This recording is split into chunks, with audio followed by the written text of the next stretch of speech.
নবাগত শিক্ষার্থীবৃন্দ, কেমন আছো তোমরা সবাই? আশা করি সবাই নিজের বাড়িতে আছো এবং সুস্থ আছো। আজকে আমরা উচ্চ মাধ্যমিক হিসাব বিজ্ঞান প্রথম পত্রের দ্বিতীয় অধ্যায় নিয়ে আলোচনা করব এবং দ্বিতীয় অধ্যায় থেকে আমরা নগদ প্রাপ্তি জাবেদা শিখব। তাই আজকের ক্লাসের শিখন ফল নির্ধারণ করা আছে। এখানে আমি লিখে রেখেছি নগদ প্রাপ্তি জাবেদা প্রস্তুত করতে পারবে, অর্থাৎ এই ক্লাস থেকে তুমি নগদ প্রাপ্তি জাবেদা প্রস্তুত করা শিখে যাবে। শিক্ষার্থীবৃন্দ, নগদ প্রাপ্তি জাবেদায় সকল প্রকার নগদ প্রাপ্তিগুলিকে লিপিবদ্ধ করা হয়।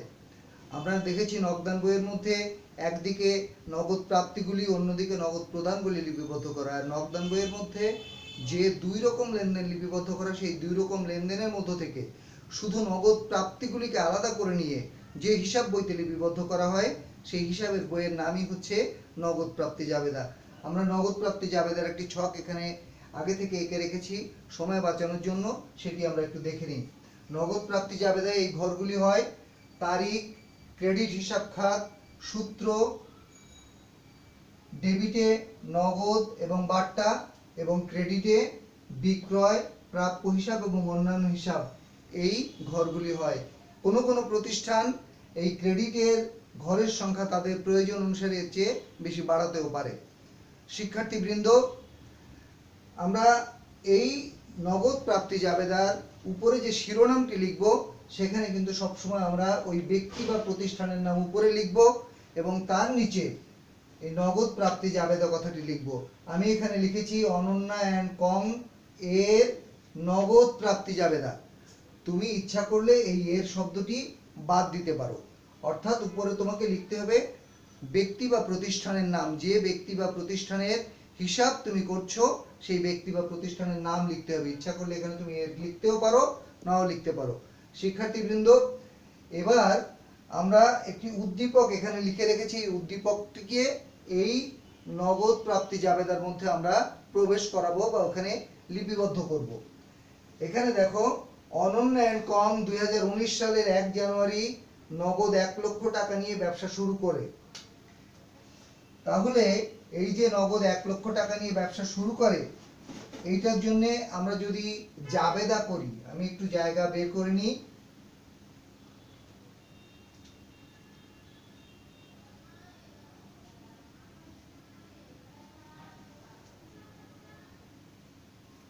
এক লক্ষ টাকা নিয়ে ব্যবসা শুরু করলো, এর জন্য জাবেদা হয় নগদান হিসাব ডেবিট,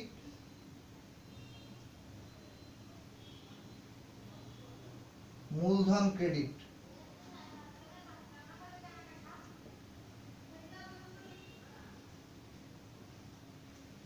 এই যে জাবেদাটি হলো, এই জাবেদার মধ্যে নগদান হিসাব ডেবিট, এই নগদান হিসাব যতগুলি এখানে নগদ লেনদেন আছে, প্রত্যেকটা লেনদেনের যদি জাবেদা করা হয়, সেখানে কিন্তু নগদান হিসাব প্রত্যেকটি খাতের প্রত্যেকটি লেনদেনেরই কিন্তু নগদান হিসাব ডেবিট হবে।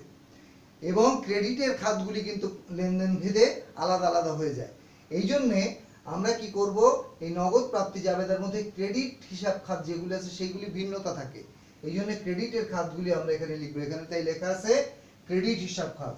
তাহলে এখানে এই লেনদেনটা নগদান হিসাব ডেবিট, মূলধন হিসাব ক্রেডিট। এখানে আমরা লিখব মূলধন হিসাব। জানুয়ারির 1 তারিখে এই লেনদেনটি সংঘটিত হয়েছে। কাজে আমরা লিখব এই মূলধন হিসাব, এবং এখানে টাকা হবে 1 লক্ষ টাকা। নগদান হিসাব ডেবিট, এই যে টাকা আমার 1 লক্ষ, এইটা নগদের ঘরে বসলো 1 লক্ষ। আর ক্রেডিটে বসবে মূলধনের ঘরে। এখানে মূলধনের কোনো আলাদা ঘর নাই, ফলে এখানে 1 লক্ষ টাকা অন্যান্য হিসাবের ঘরে বসে যাবে। এরপর 7 তারিখে নগদে পণ্য বিক্রয় 50,000 টাকা।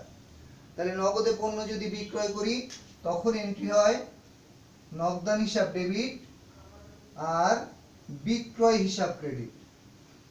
বিক্রয়, নগদান হিসাব ডেবিট, বিক্রয় হিসাব ক্রেডিট। তাহলে এখানেও নগদান হিসাব ডেবিট, সুতরাং এর বিপরীতে যেটা আছে সেটা লিখতে হবে। আমাকে লিখবো আমি বিক্রয় হিসাব। 7 তারিখে বিক্রয় হিসাব কত টাকা? 50,000 টাকা। তাহলে নগদ টাকা আসবে আমার 50,000। এখানে নগদের ঘরে আমি 50,000 টাকা লিখবো। এবং বিক্রয়ের ক্রেডিটে দেখো বিক্রয়ের একটি ঘর আছে, ফলে এখানে ক্রেডিটেও টাকা হবে 50,000। এরপর 12 তারিখ সালামের নিকট থেকে 5% নগদ বার্তা বাদ দেওয়ার পর চেক প্রাপ্তি। সালামের নিকট থেকে 19,000 টাকার চেক পাওয়া গেছে, এটা 5% বার্তা বাদ দেওয়ার পর। দেখো আমি সালামের কাছে যে টাকাটা পাইতাম, সালামের কাছে আমার যে টাকাটা পাওনা ছিল, ওই টাকাটা সমান 100%। 100% আমি বার্তা বাদ দিয়েছি 5%, তাহলে 5% যদি বাদ দেওয়া হয় তাহলে থাকে কত? থাকে 95%। এই 95% সমান 19,000 টাকা। এখানে 19,000 টাকা পাওয়া গিয়েছে, তাহলে 95% যদি 19,000 টাকা হয়, তাহলে 100% কত বা 5% কত? এই বার্তা টাকাটা আমাকে বের করতে হবে। এইটা সমান 95 আর 5% সমান কত হয়? এটা করলে তোমার বেরোবে 1,000 টাকা। ঠিক আছে? তাহলে আমি কি সালামের নিকট থেকে 5% নগদ বার্তা বাদ দেওয়ার পর চেক প্রাপ্তি, বাদ দেওয়ার পর সালামের নিকট যে টাকা পাইতাম সেটা হচ্ছে 100%, 5% তাকে ছেড়ে দেওয়া হয়েছে, বার্তা বাদ গেছে, ফলে 95% টাকা আমি পেয়েছি। 95% সমান হচ্ছে 19,000 টাকা। তাহলে 95% যদি 19,000 টাকা হয়, আমি তাকে 5% ছেড়ে দিলাম, এই 5% সমান কত টাকা? 1,000 টাকা। তাহলে আমি এখন লিখবো সালাম হিসাব, ওর জন্য একই রকম জাবেদা হবে। আমি সালাম হিসাব লিখে এইখানে টাকা বসাবো 19,000, বার্তা আমার এখানে আসবে 1,000। আর টাকাটা পাচ্ছি আমি কার কাছ থেকে? সালামের কাছ থেকে। সালামকে, সালাম হচ্ছে প্রাপ্য হিসাব, ফলে প্রাপ্য হিসাবের ঘরে বসবে আমার 20,000 টাকা। এই 20,000 টাকা আমি মূলত সালামের কাছে পাইতাম, আমার পাওনা ছিল 20,000, আমি তার কাছ থেকে 19,000 টাকা পেলাম এবং 1,000 টাকা তাকে বার্তা ছেড়ে দিলাম, বাদ দিয়ে দিলাম। এরপরে আসতেছে নগদে টেবিল বিক্রয় 25,000 টাকা। তাহলে নগদে কোনো পণ্য বিক্রয় করলে, এটা টেবিল বিক্রয়, এটা আসবাবপত্রের ব্যবসা সম্ভবত এদের। যারা আসবাবপত্রের ব্যবসা করে তারা টেবিল বিক্রি করে, চেয়ার বিক্রি করে, ফলে এই যে টেবিল বিক্রি করা হলো, এর জন্য টেবিল লিখবো না, এটা বিক্রয় লিখবো। ঠিক আছে? তাহলে ওর জন্য যাবে হবে, এটা একটু আবার একটু লিখে দেখাই। নগদে টেবিল বিক্রয়, তাহলে হচ্ছে নগদান ডেবিট,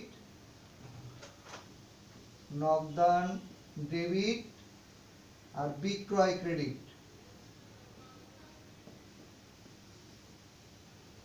তাহলে এইখানে টেবিল বিক্রি করলাম, নগদে টেবিল বিক্রয় 25,000 টাকা।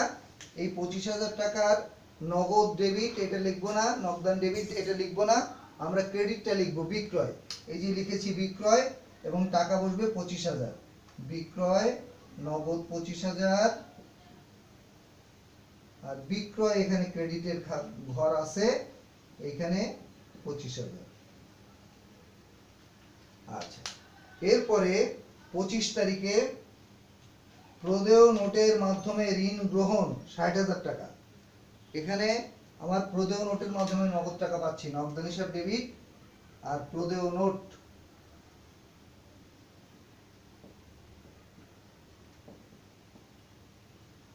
এটা ক্রেডিট। তাহলে আমাকে লিখতে হবে ক্রেডিট হিসাব খাত। আমি লিখেছি এখানে প্রদেয় নোট, টাকা বসবে কত? এই যে প্রদেয় নোটের মাধ্যমে ঋণ গ্রহণ 60,000 টাকা, তাহলে প্রদেয় নোটের টাকা বসবে এখানে 60,000। এখানে ক্রেডিটে দেখো প্রদেয় নোটের কোনো ঘর নাই, তাহলে এইটা বসবে অন্যান্য হিসাবের ঘরে 60,000। ঠিক আছে? এরপরে 27 তারিখে রহমানের নিকট থেকে পাওয়া গেল 30,000 টাকা।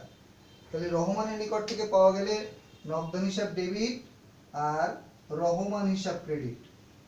রহমান, রহমান ক্রেডিট। তাহলে এইখানে ক্রেডিট হিসাব পাত লিখবো, আমি 27 তারিখে লিখলাম রহমান, রহমান লিখে এখানে টাকা বসবে 30,000 টাকা। 30,000 টাকা। তাহলে রহমানের কাছ থেকে 30,000 টাকা পাচ্ছি। রহমান কে? রহমান একজন ব্যক্তি, অর্থাৎ যার কাছে আমি টাকা পাইতাম উনি মূলত প্রাপ্য হিসাব। তার কাছে টাকা পাইতাম, যাদের কাছে আমি টাকা পাই তারা সবাই প্রাপ্য হিসাব। তাহলে এই 30,000 টাকা আমি প্রাপ্য হিসাবের ঘরে লিখব।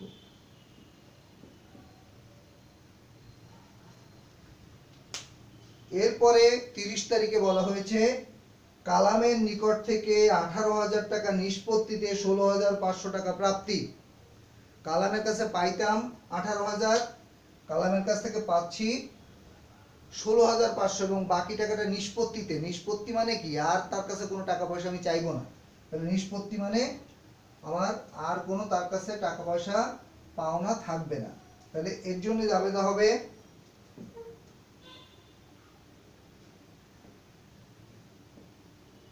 নগদান ডেবিট, বার্তা ডেবিট আর কালাম ক্রেডিট।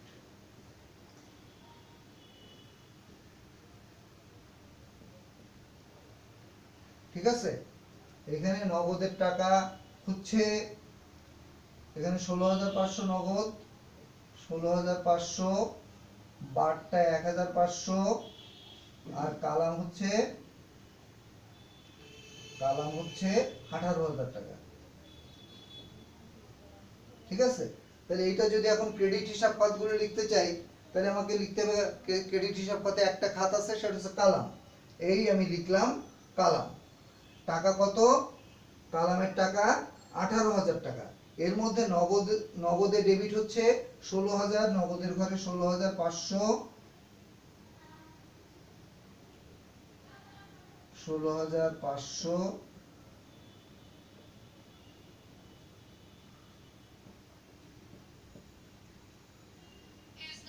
আর বারটা হচ্ছে 1,500।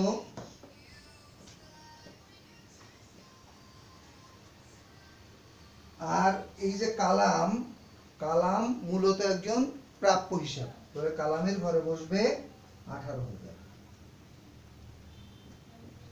এটা প্রাপ্য হিসাবের ঘরে বসবে। তো এই আমাদের সমস্ত এন্ট্রিগুলো হয়ে গেল। এখন আমাদের কাজ হচ্ছে যোগ করা। এখন আমরা যোগফল নির্ণয় করব। এইটা যোগ করলে আমার হচ্ছে 500, 6 আর 5 11, 11 আর 9 20, 0 হাতে 1, 1 আর 1 2 আর 3 5, 6 আর 5 11, 12 13, 14 আর 5, 6 আর 5 11 আর 9, 20 0 2 আর 1 3 আর 3 6 আর 6 12 আর 2 14 আর 1 15, 5 20 এর 0 হাতে 2, 2 আর 1 3, 3,05,000। এইটা যদি যোগ করি, এইটা হচ্ছে 1 আর 1 2,500। এইটা যদি যোগ করি, এইটার যোগফল হচ্ছে 75,000। এইটার যোগফল হবে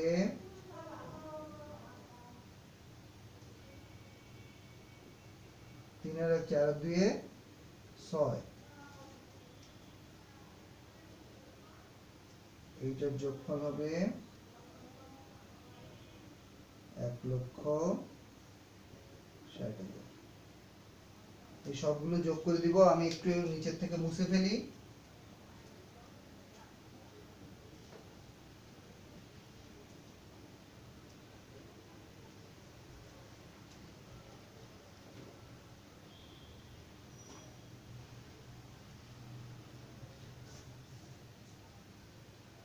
এইবার আমরা কি করব? এইবার আমরা এই ঘরও আমরা কিন্তু একটু বড় করা লাগবে। এখানে আমরা 2 দাগ দিয়ে ক্লোজ করব। প্রত্যেকটা আইটেমকে 2 দাগ দিয়ে ক্লোজ করে দিব। ঠিক আছে, 2 ডবল লাইন করে এটার হিসাবটা বন্ধ করে দেওয়া হয় যে এটার আর কিছু নাই। ঠিক আছে, এইভাবে আমরা ক্লোজ করে দেব। এইবার ক্লোজ করার পরে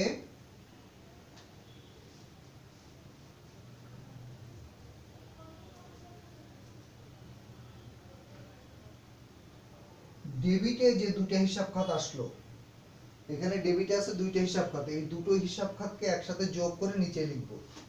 ডেবিটের যোগফল 3,05,000 আর 2,500, তাহলে 3,03,000, 3,03,000। এইটা আবার নিচে 2 দাগ দিয়ে ক্লোজ করতে হবে। আর এটাও যদি যোগ করি 8, 5, 13, 3, 3 শূন্য তো আছেই,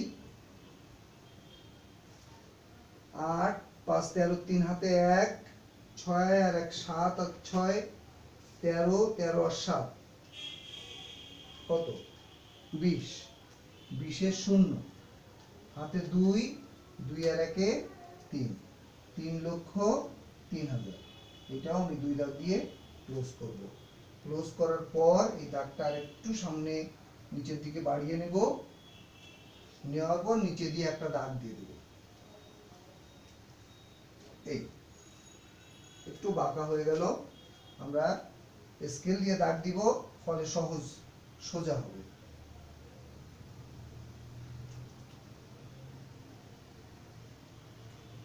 তো এই দাগটা দেওয়ার পর আমার কিন্তু এই নগদ প্রাপ্তি জাবেদা হয়ে গেল। তো এই ছিল আজকের নগদ প্রাপ্তি জাবেদা লিখনের আমাদের মেকানিজম বা এর গাণিতিক সমস্যা কিভাবে হিসাবভুক্ত করতে হয় সেটা তোমাদের দেখানো হলো। আগামীতে অন্য কোনো ভিডিও নিয়ে, অন্য কোনো নতুন বিষয় নিয়ে তোমাদের সামনে আবার উপস্থিত হব। ততদিন পর্যন্ত সবাই ভালো থাকো, সুস্থ থাকো, এই প্রত্যাশায় আজকের মতো বিদায় চাইছি। ধন্যবাদ সকলকে।